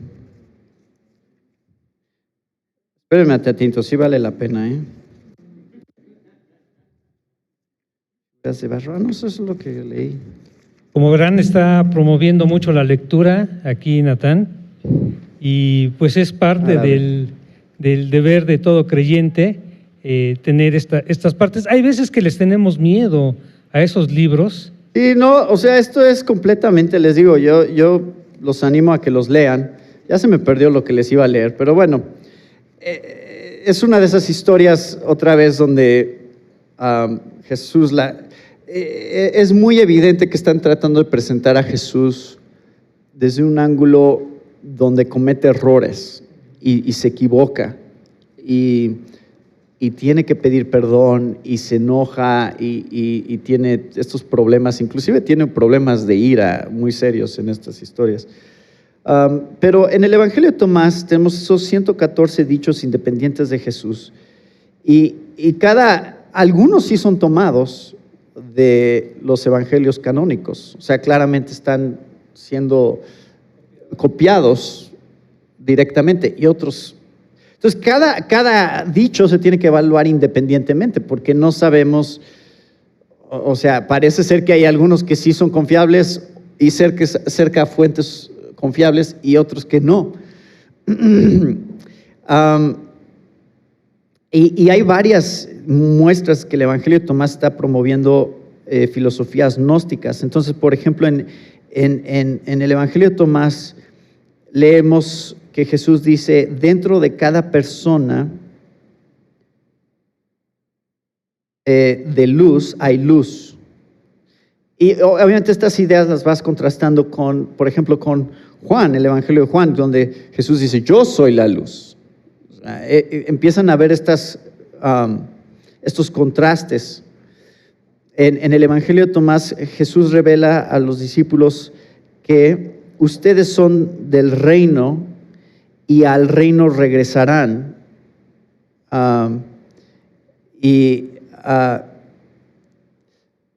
O sea, como diciendo, ustedes ya vienen desde el mismo origen que yo vengo. Ahora, en el Evangelio de Juan encontramos a Jesús diciendo, ustedes, yo soy el que viene de arriba, no ustedes, y yo soy el camino para ustedes seguir. En el Evangelio de Tomás como que se muestra como que ellos ya tienen la verdad, como que ellos ya están en el camino correcto. En fin, o sea, hay una serie de contrastes que ustedes pueden ver. Si ustedes los comparan, claramente encuentran que la enseñanza está diseñada para contrarrestar la enseñanza de los evangelios. El dicho número 114 en el Evangelio de Tomás, o sea, el último, es, ahí les va, mujeres, espero que haya feministas aquí. Simón Pedro le dijo,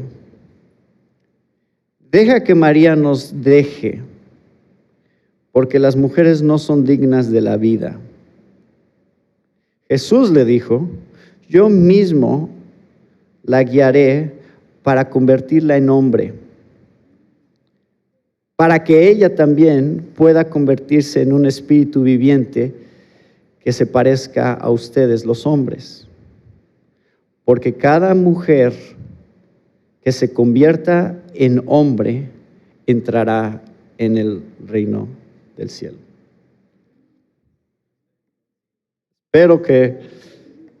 Espero que vean el contraste que hay con los evangelios canónicos. Así termina el Evangelio de Tomás. Ese es el último dicho que dice.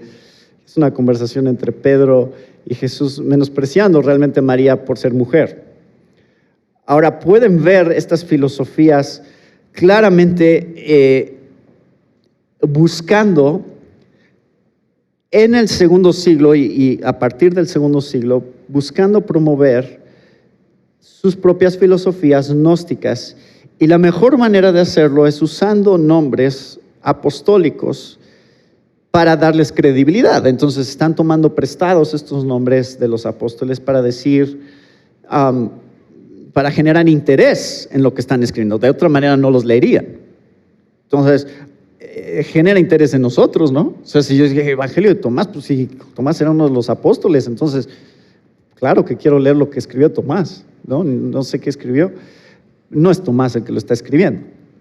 Entonces, ese es el resumen de qué son los evangelios gnósticos. Son filosofías que están compitiendo con el cristianismo y están buscando maneras de tener influencia al tomar prestados elementos del cristianismo, pero al mismo tiempo tratar de reescribir algunas partes e introducir nuevas filosofías a la comunidad cristiana especialmente, o a la manera en que la iglesia cristiana está creciendo, haciéndolo parecer como que, pues esto parece ser lo mismo. Esto no nos debería sorprender porque es lo mismo que pasa hoy en día. Hoy en día, ¿qué tenemos como parte de la realidad de las diferentes sectas que existen a nuestro alrededor? ¿Qué hacen la mayoría? Por ejemplo, los testigos de Jehová. ¿Qué han tomado? La Biblia. O sea, y ustedes saben que la traducción del Nuevo Mundo ha sido adaptada en muchas cosas para promover la doctrina de los testigos de Jehová. Pero esa es la mejor manera de engañar a la gente. ¿Por qué? Porque entre más elementos de la verdad tú puedas introducir y solamente cambiar algunos elementos que sí son cruciales, pero que todavía mantienes algunos elementos reales y verdaderos, vas a poder engañar a más personas con tu filosofía. Así como un billete falso. ¿Qué hace que un billete falso sea efectivo? No que diga Monopoly, ¿no? O sea, claramente dices, eso no es un verdadero billete. Lo que hace que un billete falso sea efectivo es que se parezca muchísimo a uno real. ¿Nunca les ha pasado eso que te dicen, mira, este es falso? Y lo ves y dices, sí, es falso. Y te tarda un ratito en darte cuenta que es falso. Pero porque son ciertas cosas que son cruciales para autenticar ese billete que no son tan evidentes al principio. Y que tienes que examinar con mucho cuidado para comparar y decir, no, estos elementos que son cruciales para que un billete valga, no están ahí. Es lo mismo que ha pasado en toda la historia de la iglesia. Es más, los mismos apóstoles reconocen esa tensión. Andan unos por ahí diciendo, Pablo está advirtiendo constantemente. ¿Se acuerdan en Hechos 20 cuando está con los ancianos de Éfeso? Esa es la advertencia, cuidado, hay unos lobos allá afuera y ustedes tienen que cuidar las ovejas, y ustedes tienen que asegurarse de que la doctrina no sea influenciada por estas ideas externas que están contaminando. O sea, van a tomar prestado elementos, van a decir, no, si es Jesús en quien creemos, como los mormones dirían, no, sí, Jesús, claro, nuestra fe está en Jesús también, el Salvador del mundo, sí. Ya una vez que te metes y analizas bien el fundamento de su teología, te das cuenta que hay unas diferencias cruciales que hacen que la fe que están promoviendo sea en realidad completamente falsa. Pero pueden confundir a la gente porque pueden hablar por 1 o 2 horas sonando exactamente como un cristiano. Y eso trae confusión. Eso es lo mismo que ha pasado. Los evangelios gnósticos, en resumen, son filosofías alternas que surgieron en competencia con la iglesia cristiana y que estaban tratando de ganar terreno en los adeptos y en el proselitismo que hacían de la sociedad del Imperio Romano especialmente, y que tomaron elementos que ya se habían vuelto sumamente comunes, otra vez estas cartas que ya se habían establecido como canon por la iglesia, ya estaban circulando, ya se estaban copiando, ya la gente las estaba leyendo, ya sabían qué decían. Entonces, bien listos, y Satanás, como es, dice, miren, vamos a hacer unos cambios aquí, vamos a ajustar esto aquí, y entonces vamos a empezar a promover nuestras ideas tomando prestados elementos del cristianismo. Y eso es lo único que son los evangelios gnósticos. Pero el llamado, hermanos, es a que nosotros podamos aprender de la historia de la iglesia que esto va a ser una batalla que la iglesia va a tener que enfrentar hasta que el Señor regrese nuevamente. No se va a acabar. Evangelios gnósticos siguen, nada más que han cobrado nuevo nombre y nuevas filosofías. Y eso es exactamente lo que ya Richard y Joe desarrollaron. ¿Cuáles son estas filosofías? En general, son filosofías humanistas. Y en gran parte se han infiltrado dentro de la iglesia cristiana también.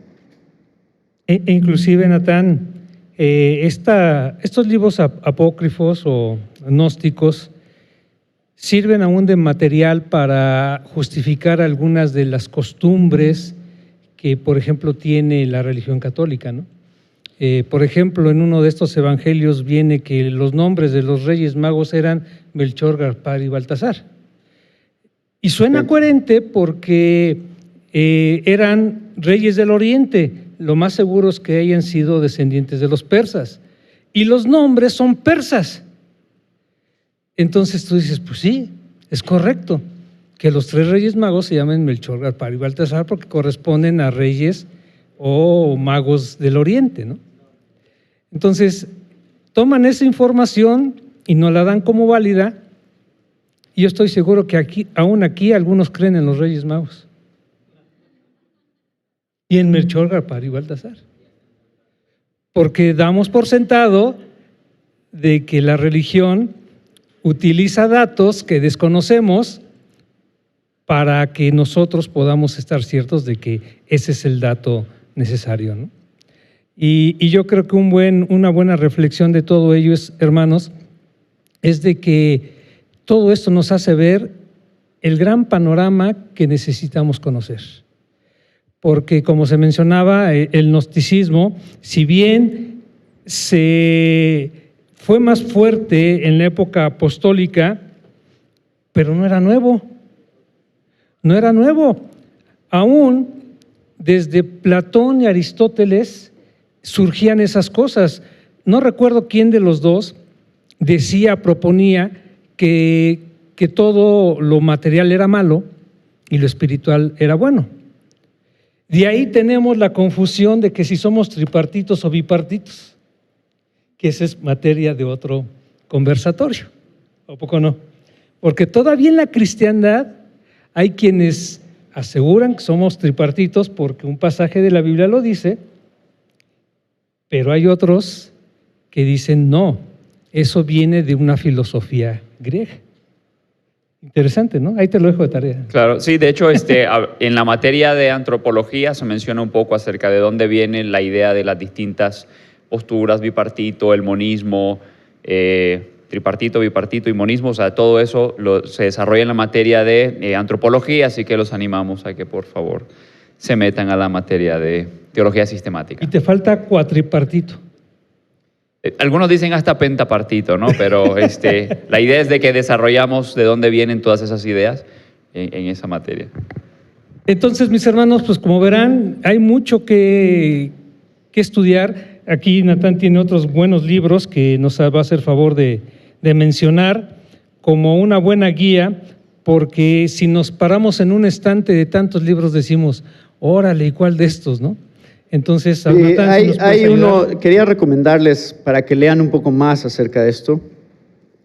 En este libro de Difamando a Jesús, que está ahí atrás, lo trajeron.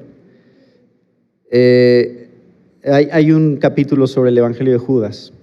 Entonces pueden leer más, un buen resumen, y es 6 calumnias acerca de Jesús. O sea, 6 cosas que se dicen que no son ciertas acerca de Jesús, que están en este libro. Y como ven, no es muy grueso, o sea, es fácil de leer. Sentada. Este es un poco más grueso, pero tiene mucha información muy buena, incluyendo la Biblia en español, el proceso por el que ha pasado la Biblia en español que ustedes tienen, pero se llama El origen de la Biblia. Entonces habla acerca del canon del Antiguo Testamento, del Nuevo Testamento, los libros apócrifos del Antiguo, los libros apócrifos del Nuevo. También habla acerca de algunas cosas de la confiabilidad de la Biblia, como la arqueología, la historia, y también tiene algo de los evangelios gnósticos, menciona algo de eso, los manuscritos que se usaban para traducir la Biblia, todo eso está aquí. Entonces, un buen recurso si quieren consultarlo y estudiarlo, pues son algunos de los recursos que yo les recomiendo. Solo les pediríamos que antes de leer todo esto hay un prerequisito: hay que leer la Biblia. Porque si no leemos la Biblia va a ser difícil comparar una cosa con otra, ¿verdad? Como dijiste de los billetes falsos, ¿no? Para poder yo identificar un falso debo conocer cuál es uno verdadero. Entonces, la medida en que nosotros estudiamos la Biblia y la estudiamos seriamente y profundamente, cuando leamos uno de estos inmediatamente vamos a detectar: eso es una mentira. Eso que están diciendo no es correcto comparado con el canon que tenemos. Entonces, mis hermanos, pues como verán, se están proveyendo de buenas herramientas, porque en estas circunstancias que estamos viviendo, que no son nuevas, son cíclicas, nada más que ahora tienen otro nombre, pero se están infiltrando, y el poder de la infiltración de estas malas doctrinas o de estas ideologías tiene que ver con la ignorancia del pueblo cristiano. En la medida en que el pueblo cristiano esté preparado, es en la medida que va a rechazar todas esas filosofías. Comentario final, Richard, para darle lugar a la rifa. Pues concluir con lo que iniciamos, reconocer de que el Jesús histórico es el Jesús de la Biblia, reafirmar eso, entender de que si el Jesucristo histórico no es el Jesús de la Biblia, somos un pueblo destripado totalmente de esperanza. Somos un puñado de hecho Pablo lo desarrolla, o sea, si Jesucristo no resucitó, vana es nuestra esperanza. Si el Jesús histórico no es el Jesús de la Biblia, nuestra fe es vana, no tenemos esperanza. Y por eso la importancia de defender estos temas, la importancia de ver incluso la centralidad de Cristo en la Escritura, la importancia de ver incluso de ver las implicaciones de que nuestro mensaje se contamine y se vuelva un mensaje antropocéntrico en vez de ser teocéntrico. Y que podamos enfatizar eso, y que ahora no tenemos excusa, ¿no? Si tenemos la información, que nosotros podamos presentar defensa con mansedumbre y reverencia ante todo el que demande razón de la esperanza que hay en nosotros. Fíjate, solo quiero resaltar una pregunta que aquí hicieron. A ver, Natán. Si en la actualidad encontraran una carta apostólica y pasa por el proceso de veracidad y encuentran que es legítimo, ¿entraría al canon? Esa es una buena pregunta, pero no.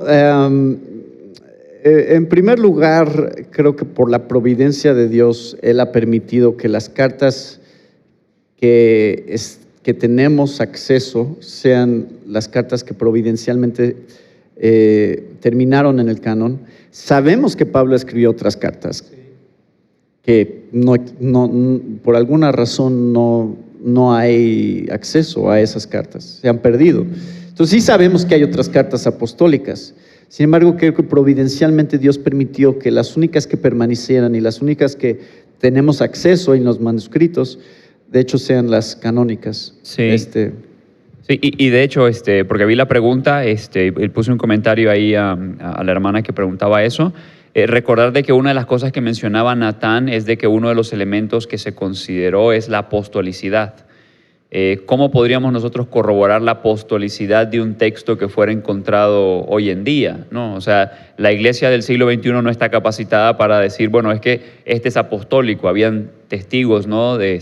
Ya había cierto conocimiento de la iglesia acerca de la apostolicidad de ciertos textos. Hoy en día no podríamos hacer eso también. Sí, o sea, teóricamente, en teoría es posible, o sea, en teoría. Claro. Sería posible que una carta surgiera de ahí. Pero no, o sea, creo que providencialmente no es posible. O sea, providencialmente Dios ha permitido que solamente los manuscritos de las cartas apostólicas, que históricamente también la iglesia siempre reconoció, sean las que tenemos acceso hoy, que formaron el canon. Y de hecho no hay ningún indicio en los padres apostólicos que apunten a que, oye, por ahí hay otra carta.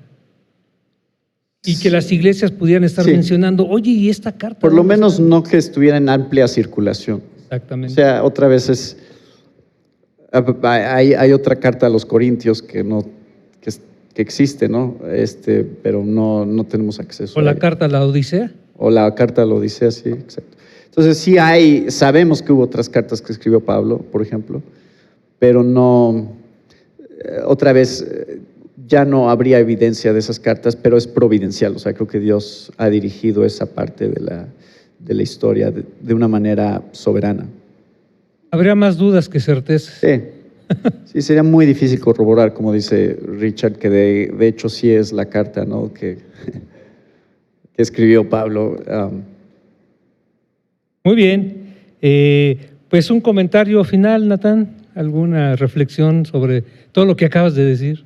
Sí, bueno, es otra vez esta pregunta de ¿a quién le crees?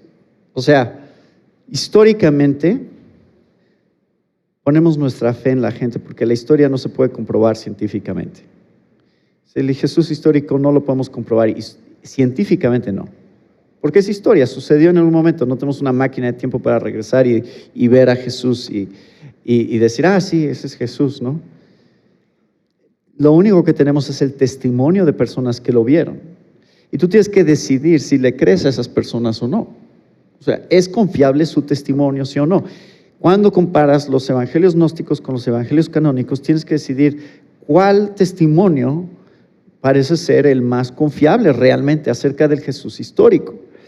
Y hay evidencias externas que nos muestran eso. Y yo les preguntaría, o sea, si yo les digo, ¿existió Benito Juárez? ¿Qué me dirían? Ustedes no lo conocieron. ¿Cómo saben? Tienen que creerle a alguien que les está diciendo, sí, miren, yo sí lo vi, y esto hizo, y esto dijo. El testimonio histórico de la gente es a veces confiable, a veces no. La Biblia está llena de un testimonio histórico de personas que dicen, sí, yo lo vi con mis ojos, yo lo escuché, esto es lo que dijo. Y yo quiero que tú sepas lo que dijo. Juan textualmente así lo dice.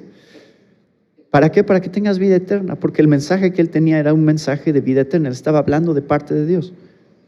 Entonces, tienes que decidir, ese testimonio es real, ese testimonio fue puesto providencialmente por Dios para que se preservara hasta el día de hoy, yo lo pudiera leer y supiera qué es lo que Jesús dijo.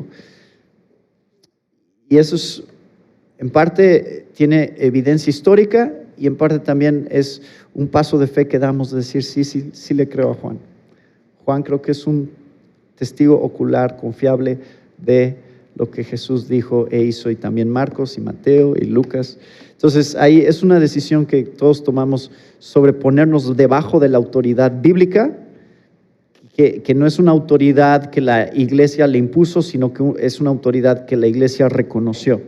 Es decir, el canon bíblico tiene una autoridad inherente que la iglesia simplemente reconoce que está ahí. Y eso es lo que hacemos hasta el día de hoy. Decir, sí, estos libros son autoritativos, Dios los ha inspirado y nos ponemos debajo de su autoridad. Creemos que estos son los libros que deben de ser el fundamento de la iglesia y es el principio de la Reforma Protestante, sola Escritura, ¿no? Amén.